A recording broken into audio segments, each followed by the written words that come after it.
I have been playing a whole lot of Rivals of Aether II lately, and I have been getting absolutely schooled. I don't think I am ever making it out of bronze. It's not because I'm bad at fighting games, no. It's clearly because I am using the wrong equipment.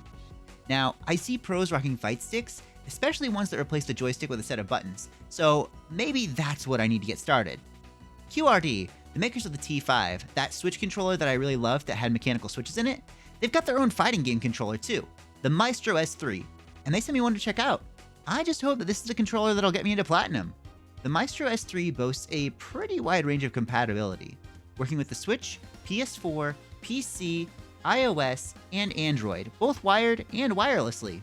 It even works on the PS5 with their PS5 wireless adapter. You'll notice that the QRD Maestro S3 has a touchpad, which will work on PS4 and PS5, and on Switch, it acts as the capture button.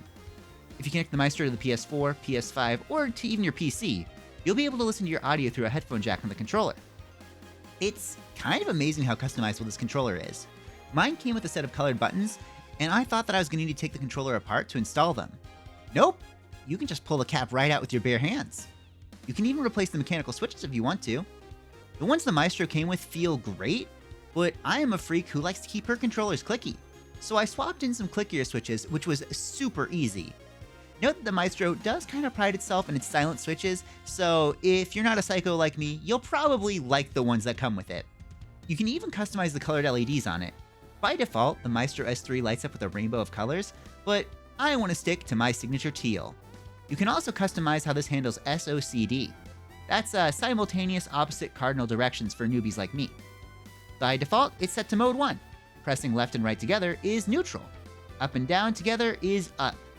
There's a total of 4 different modes that you can switch through.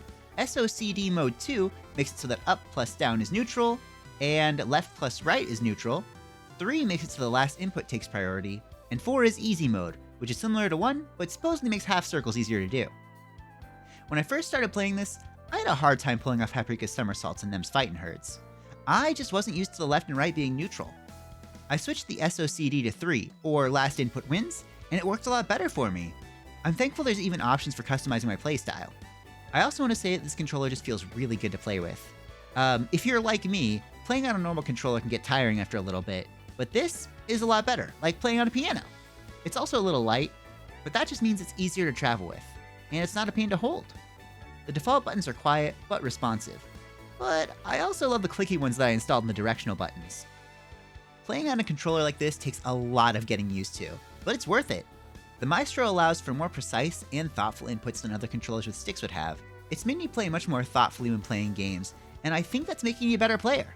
The learning curve is steep, but it's worth the time invested. Even if you're not into fighting games, it can be worth it for 2D platformers. Playing on the Maestro S3 it takes a little extra thought, but the layout allows for more precision when playing. Fans of Super Mario Maker or tough indie platformers might want to look into this. It's also great for playing arcade games as well. So now that I'm all set up, I'm going to try playing some Rivals 2 and see if the Maestro S3 will help me be a better Rivals player.